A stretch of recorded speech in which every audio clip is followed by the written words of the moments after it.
الرحمن الرحیم۔ حضرت امام محمد تقی علیہ السلام کا معجزہ۔ امام کی پوری زندگی، امام نے صرف 25 سال زندگی گزاری۔ 10 رجب آپ کی آمد کا دن ہے، لیکن مامون بادشاہ ہو یا وقت کا کوئی بھی بادشاہ، امام نے بچپن کے ذریعے ان لاکھوں انسانوں کی ہدایت کا ذریعہ بنے۔ امام کا بچپنا ہے اور امام بچوں میں موجود ہے۔ اتنے میں مامون کی سواری گزری اور مامون کو دیکھ کر سب بچوں نے بھاگنا شروع کر دیا، لیکن امام وہیں موجود رہے۔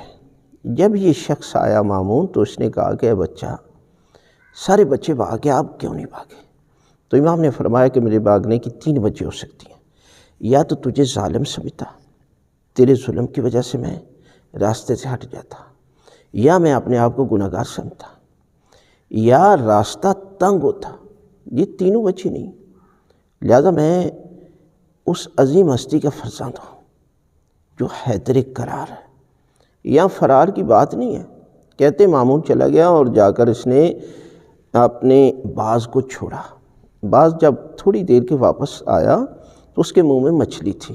اب مامون اسی جگہ پر پھر واپس آیا اور کہنے لگا، بچے بتا میرے ہاتھ میں کیا ہے؟ اب امام یہ بھی کہہ سکتے تھے تیرے ہاتھ میں مچھلی ہے، امام نے یہ نہیں کہا۔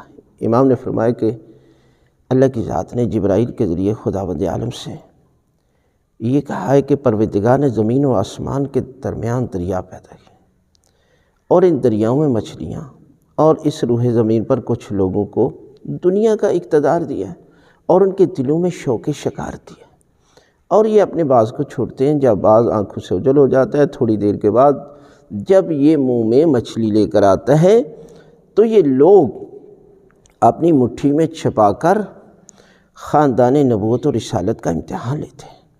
امام نے بتا دیا کہ بندہ خدا، زمین و آسمان کا علم رکھنے والی ہستیاں کون ہیں؟ وہ ہم ہیں۔ امام یہ بھی کہہ سکتے تیرے ہاتھ میں مچھلی ہے، لیکن یہ بتا دیا قیامت تک آنے والے انسانوں کو کہ پروردگار نے ہمیں علم کی ابتدا بھی دی ہے اور علم کی انتہا بھی دی ہے۔ ہم علم کی اصل کو بھی جانتے ہیں، اور انسانوں کی اصل تو کمال تک ہے، اور جانوروں کی اصل کو بھی جانتے ہیں۔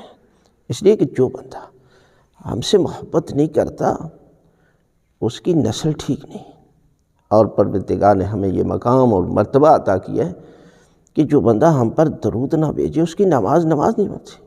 امام نے یہ عظیم ترین معجزہ ہے کہ جس کے ذریعے پروردگار نے اپنے ان لاکھوں، یحییٰ بن اقسم جیسا عالم کیوں نہ ہو، اس کی ہدایت کی، اور بڑے بڑے جو اپنے وقت کے علامہ عالم کہتے تھے، امام نے اپنی علم کے ذریعے، اپنی معرفت کے ذریعے ان انسانوں کو اہل بیت کے گھرانے پر جھکا دیا۔